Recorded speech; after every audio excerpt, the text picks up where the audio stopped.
Shavua Tov Rabotai, we are continuing with the Mishna Yomi, Masechet Bava Kamma. We are up to Perek Gimel Mishnah Tet.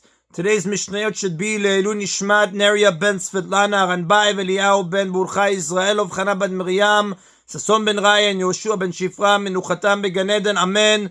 And Le'avdir ben Chaim Lechaim with the Refuah Shelemav Daniel Shalom ben Rosa Betoch Shach Chulei Israel. The Mishnah continues its discussion about what the owner of a tam must pay. Shor sheve maneh shenagach shor sheve 200. If a tam ox that is worth a maneh 100 zuz gores and kills an ox that is worth 200 zuz, vena nevela yafa chilum, and the carcass is worth nothing, in which case the loss is 200 zuz, of which the damager pays half, 100 zuz. Notelet ashor, the victim takes the entire damaging ox because it happens to be worth the amount he is owed. The time of this Mishnah says that the victim takes the ox, meaning he is entitled to seize the ox itself, because he holds that the damaging ox automatically becomes the property of the victim. If the damaging ox is worth more than the amount owed, the victim acquires a share in the ox that matches the amount he is owed. He therefore becomes a joint owner of the ox together with the damager. They may sell the ox and divide the money according to each one's shares. The Torah states in Sefer Shemot chapter 21 verse 35 regarding the payment that must be made when a tam gores and kills another animal, umachu et ashor achai v'chatzu et kaspo. They, referring to the damager and the victim, shall sell the living ox, the one that gored, and divide its money in half. The verse means that half the value of the living ox is kept by its owner, the damager, and half goes to the victim. The Mishnah gives an example of the type of case to which the verse refers. Shor sheveh 200. Shenagach shor sheveh 200. If a tam ox that is worth 200 zuz gores and kills an ox that is also worth 200 zuz, vena nevela yafa chilum, and the carcass is worth nothing. Amar Rabbi Meir said, al zeh ne'emar, regarding this case it is stated, umachu et ashor achai v'chatzu et kaspo. They shall sell the living ox and divide its money in half. Since the damager owes the victim 100 zuz, half the damage, and the living ox is worth 200 zuz, the victim is entitled to half the value of the living ox. In order to pay the victim, the damager may sell the ox and give half of the money to the victim. The verse must refer to a case in which the two oxen were worth the same, because only then is the victim's payment, which is half the value of the ox that died, the same as half the value of the ox that gored. In this case, then, they sell the living ox and the victim takes half of the money.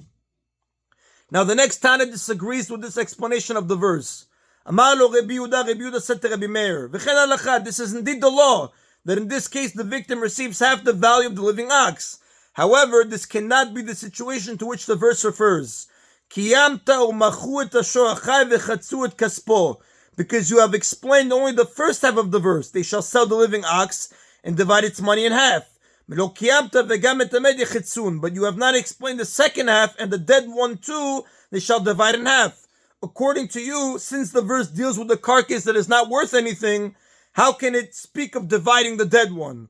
Ve'ezeh, to what then does the verse refer? Zeh shor sheveh 200 shenagach shor sheveh 200.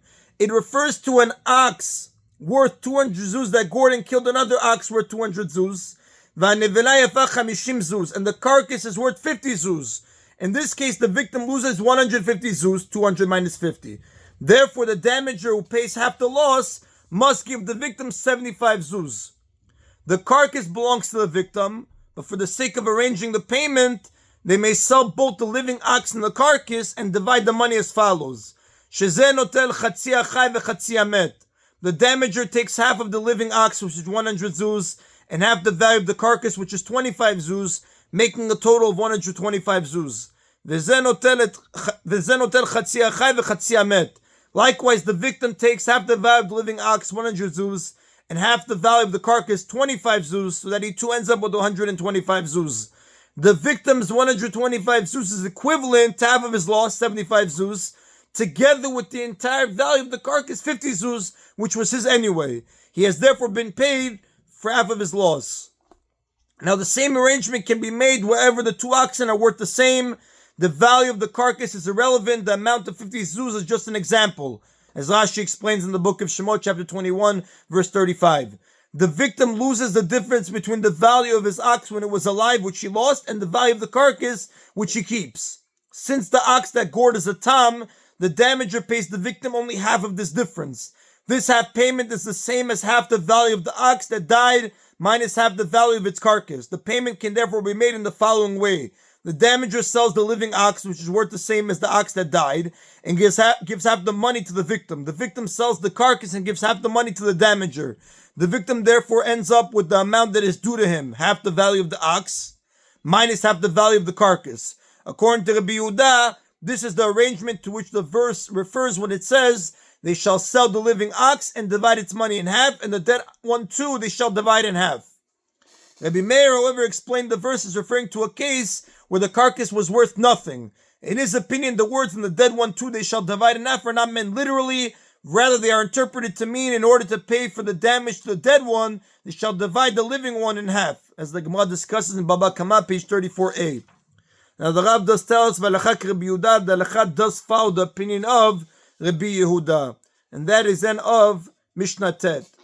Mishnah Yud contrasts a person's liability for damage done by his animal with the person's liability for damage done by himself.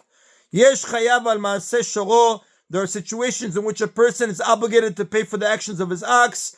Upatur al maaseh atzmo, but he is not obligated to pay for his own actions.